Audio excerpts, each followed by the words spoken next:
I think we'll get started this afternoon, and we may have some people joining late, but this webinar is being recorded. So any of our Jigsaw schools will be able to watch a recording of it on the portal. And we know that's how a lot of people are choosing to view our materials at a time that suits them, and then can be share it as well with your colleagues. So welcome. Welcome to today's webinar about teaching critical thinking. My name is Sarah Bruff. I'm the program lead for Jigsaw PSHE 3 to 11. So I'm just going to very quickly introduce why we're here this afternoon. Obviously at Jigsaw, we really believe in teaching, the importance of teaching children more than just the knowledge and more than just the skills of how to ask questions, a little bit more than that. We want to encourage interactive dialogue, discussion, proactive curiosity in what's going on around them, what they're seeing and what they're talking about, so that they can start to feel in control and of what they're seeing and what they're doing as they grow and learn. So with this in mind, we're really pleased to introduce Victoria Petkovic-Short from the Open Minds Foundation. The Open Minds Foundation have very kindly agreed to share their teaching plans that they have written with us, and I will show you at the end of the webinar where they are on the portal for you to access these. But first of all, I'm going to let Victoria talk to you about the Open Minds Foundation, about their experience, what's led them to write these lesson plans, and a little bit about the things that you may want to consider when teaching this really important area. So I'm going to put myself on mute. I'm going to hand over. If you've got any questions, please do put them in the chat box or the Q&A, and we'll come to them a little bit later. If anything comes up really pertinent, I might interrupt you, Victoria, but otherwise I'll let you talk around your slides. Thanks very much, Sarah. Hi, welcome. I'm Executive Director of the charity, as Sarah mentioned, and critical thinking is something that we are extremely passionate about. So this is a journey that started very complicatedly, but with coercion and coercive control, which I'll cover off a bit later, and through working with academic researchers, etc., we've identified that critical thinking is a linchpin that can help solve a number of the problems that society is facing, and also that children are dealing with, and therefore teachers and parents as well.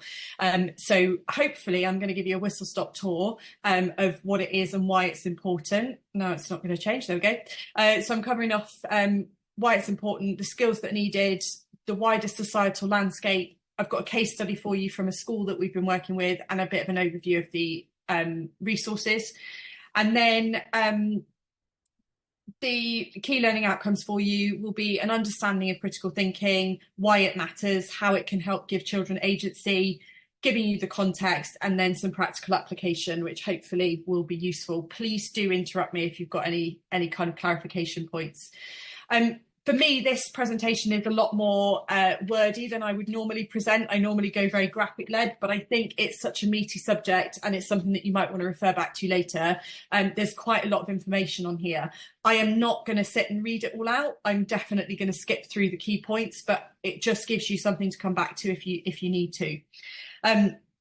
So starting with what is critical thinking, just to get everyone on the same page. Critical thinking is a learned skill, and it's a deliberate thought process. So it's about the way we think and why we think in that way, as opposed to the acquisition of knowledge. So it's sitting at teaching children and adults, actually, we should all be doing it, but teaching children to understand how and why they're learning something, and not just what they're learning. Three key tenets. It's not a complex skill. They need to be curious. We need to encourage curiosity. They need to be open-minded, so understanding that they might read things that contradict things that they believe and that sort of thing, and being able to analyse that information. Now, with a 3 or 4-year-old, obviously that's a very different skill to an 11-year-old or even an 18-year-old or me at 35.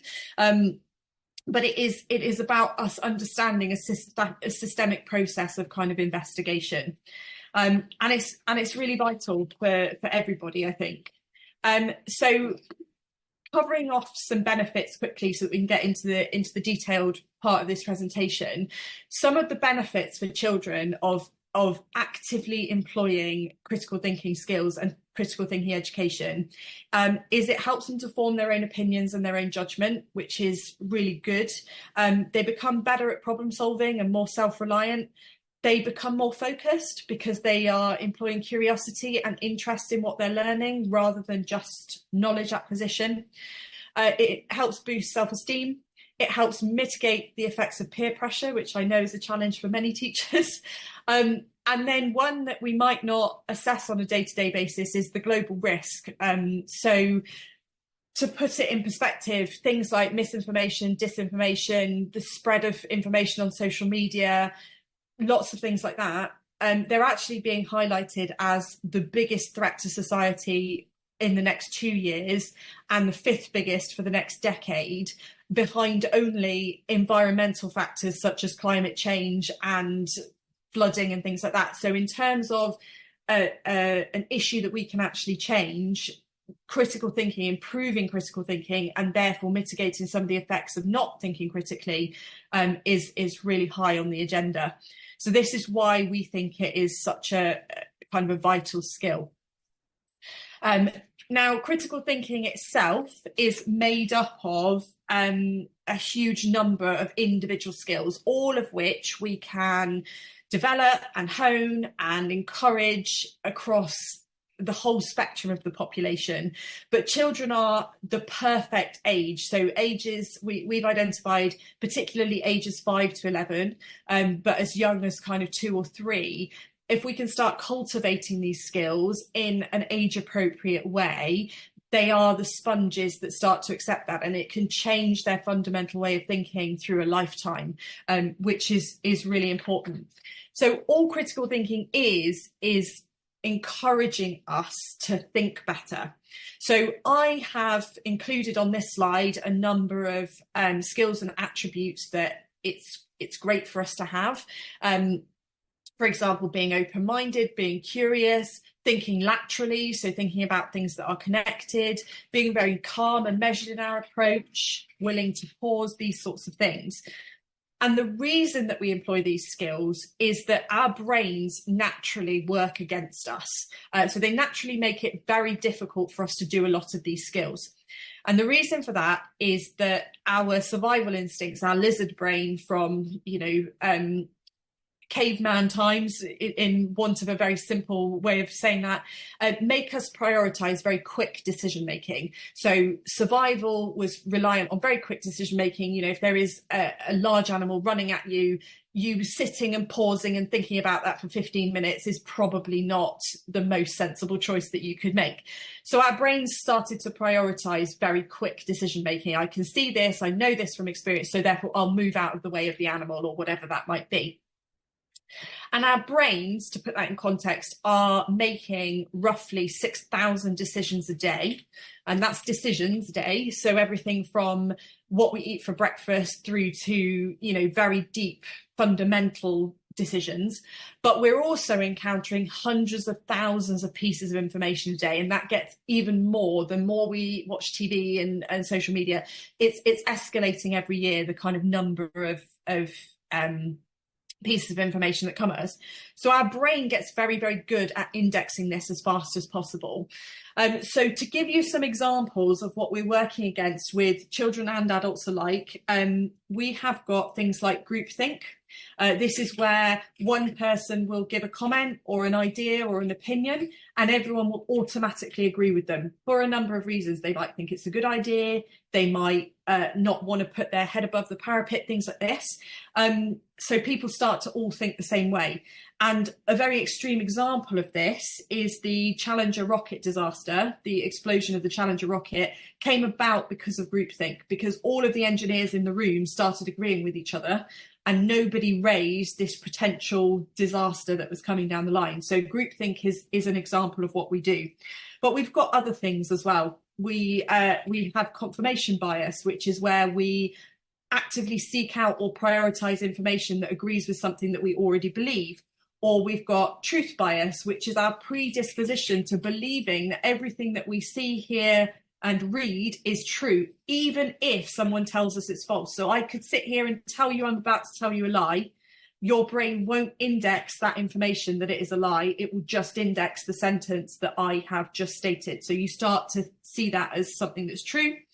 And then there's also something called the illusory truth effect, or the illusion of truth, which is the increasing impact of information the more times that we encounter it. So to give you an example, I could tell you the sky was green, and you would say, no, don't be so ridiculous, I can see it's blue. But then the more times I tell you the sky is green, and the more times you see it on TV programs and things like this, even though that information is false, your brain starts to index that as being the truth, which is really challenging, because all of those mean that our brain is working against us. So what critical thinking is about is trying to specifically mitigate that as an issue, and to employ all these skills to make us better at it. So this is the really big piece of research that the Open Minds Foundation has done, which I find really fascinating. So if you look at what's on the screen here, I've got lots of different examples of some of the major challenges within society and for children as well at the moment. And if I asked you to link, for example, conspiracy theories with gangs, there's not necessarily an obvious link, or perhaps maybe advertising with bullying or cyberbullying. These things don't seem to naturally fit. They feel like issues all of their own. But what we've identified with some academic researchers and a lot of academic research is that all of these societal issues, all of these things that you're dealing with in schools, maybe not age 3 gang membership, but certainly it's something that I know is of concern across the education spectrum and beyond. All of these come back to coercion and coercive control. And that is where the coercion and coercive control is where somebody, an antagonist, a salesman, whatever that might be, actively encourages you to act against your own better interests. So with gang membership, it might be the incentive of money. With conspiracy theories, it might be exploiting a distrust of authority. Whatever these things are, it's somebody playing on your natural psychological predisposition to encourage you to behave in a certain way. So we see it across abuse, where people say, you know, you can't tell anyone or this will happen to you. We see it religious extremism, political extremism. I don't know if any of you saw Pizzagate a few years ago when Hillary Clinton was running for office, and there was a conspiracy theory in the States that was political extremism. They said she was running a child sex trafficking ring from the basement of a pizza parlor. The pizza parlor didn't even have a basement, but some people with guns stormed it and things like this. These are all coming from coercion and coercive control, which is why we think this is such an important thing, why we think critical thinking, which is the antidote to all of this, to the antidote to coercive control. This is why we think it's so important, and this is why we see it as being such a valuable skill to teach as early as possible and to keep practicing throughout education, because it makes people less susceptible to these things. And I think that was a really interesting piece of research for us, to see all of this come together in a way that we hadn't really expected. And as part of this, we appointed a head teacher as our head of education to help us to develop some resources, which are now available through Jigsaw. And he became so captivated by the impact of critical thinking that he wanted to apply it in his school, which he's now been doing for about 18 months. And the changes and the results of what he's seen are quite remarkable. So this is a primary school in Somerset. It's part of an academy trust, ages 4 to 11, and it was an initiative led by the head teacher. He was talking in the same vein as Sarah introduced this about knowledge acquisition and how they as a school try to move away from purely knowledge acquisition. They understand that that is what the curriculum leans towards quite often, because there's a vast amount of information to compress into a very small amount of time. But he tries to look at the holistic, well-rounded view of kind of education. So what he did was he looked at how this could be adopted, and some of the research, some of the resources that are available will help you to do that. But he applied two very simple mechanisms. The first was to ask, how do we know? So when you are focusing on knowledge acquisition, you're communicating Everest is the highest mountain, the Great Fire of London started in Pudding Lane, the angles of a triangle add up to 180 degrees, whatever this might be. but we don't often have time or an inclination to stop and say, how do we know? So they introduced a couple of times per lesson, very short, minute or two here and there, asking the question of how do we know? But they also paired that with pupils being selected at random. So they had lolly sticks with every child's name on it, and they picked a random child, and it wasn't a test case. So it wasn't like a test exam conditions, you must be the one to answer. They were allowed to confer with friends, they were allowed to talk about these things. But the emphasis being on understanding as opposed to knowledge acquisition. And it's resulted in better engagement, much more joyous learning. They're very animated in class. They really get stuck in. The quiet ones who notoriously don't answer questions want to bring their ideas. They want to do stuff because it's a very safe space, and it's all about understanding how we know something rather than why we know something. And they've also identified the second part of this. They identified the non-learning times. So you've got 6 hours in the day of teaching, but actually the children are on site for longer than that. So how do we foster those non-teaching times as a really good tool for keeping the children engaged? And they actually rolled it out in their assembly, and they started firing out all that dead time while children are coming in and sitting down and shuffling about and doing all of that. They started throwing out really random questions like, there's a pig stuck up in a tree, how do we get it down? Or there's a ball in a really deep hole, how do we get it down? And initially they started getting the really straightforward answers. Well, we'll get a ladder and we'll climb down. But then they kept saying, yes, and what else? Like, what else could we do? And the children start coming up with all sorts of wonderful things. So there's been, sticky tape on the end of string, or filling the hole with water, or sucking it out with a giant straw. Lots of things like this that got the children really animated, because there is no right or wrong answer, but it leaves them really engaged, and it leaves them problem solving, and it leaves them thinking laterally. And you're teaching lots of these skills, and they're acquiring lots of these skills, but they're not even aware they're doing so, which has been brilliant. And then he's taken that one step further to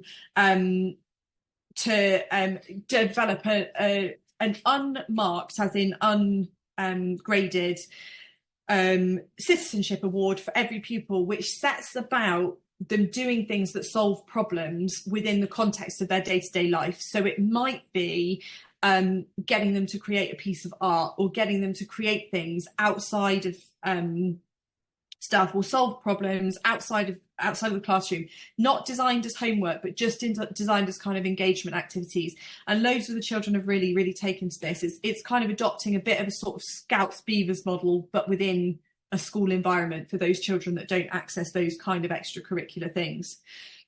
And then we asked him, that there's a link down here to the full story, but we asked him to describe what's happened. And it's things like the pupils are more engaged throughout every lesson. There's better depth of thinking. There's better quality of thinking. The learning feels real. I didn't put it on here, but the knowledge acquisition is actually better because they understand why they're learning something.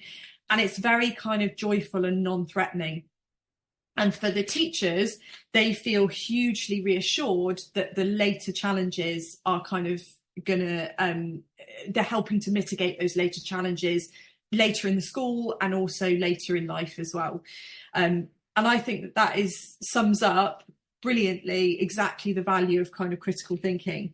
I'm hyper conscious of time, and I feel like I've reeled that off very, very quickly, but I think hopefully there's plenty here that kind of whets the appetite. So what we've then done is to hand over some resources to Jigsaw, which is the very start of teaching some of these things.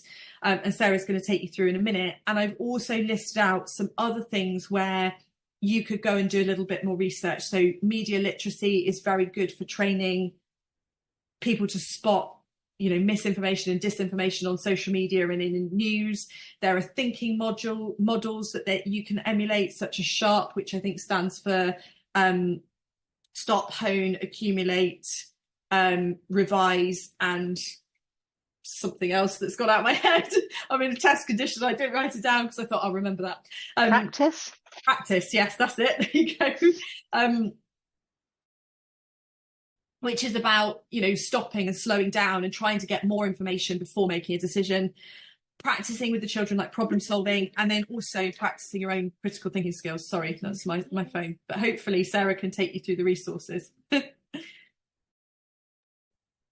Perfect timing, thank you. And even though I've looked at the slides, I've spoken to you, I've still made notice I was head down making notes of things through that. And I think what was really interesting is towards the beginning. I don't know if you go back to the second or third slide with all the different skills of this one, yeah, the skills and attributes.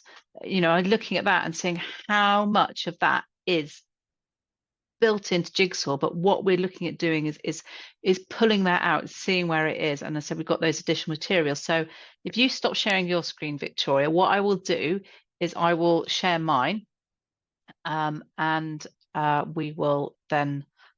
She says, hopefully, let's see if I can work that out.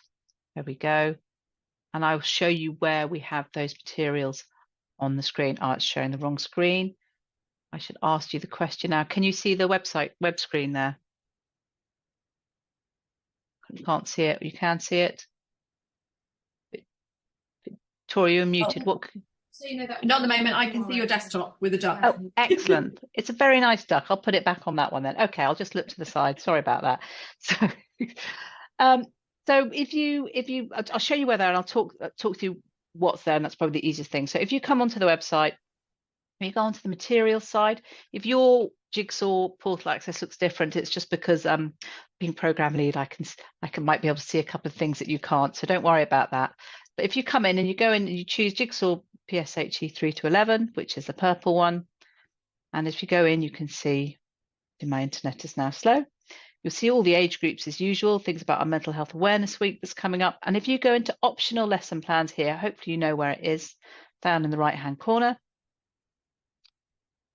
And obviously this is where we have all our extra plans, some of them that we've written, but we've also got, you'll see, because it's new, it's right down at the bottom here, we've got the Open Minds Foundation tile. So this is where you go to find all the materials.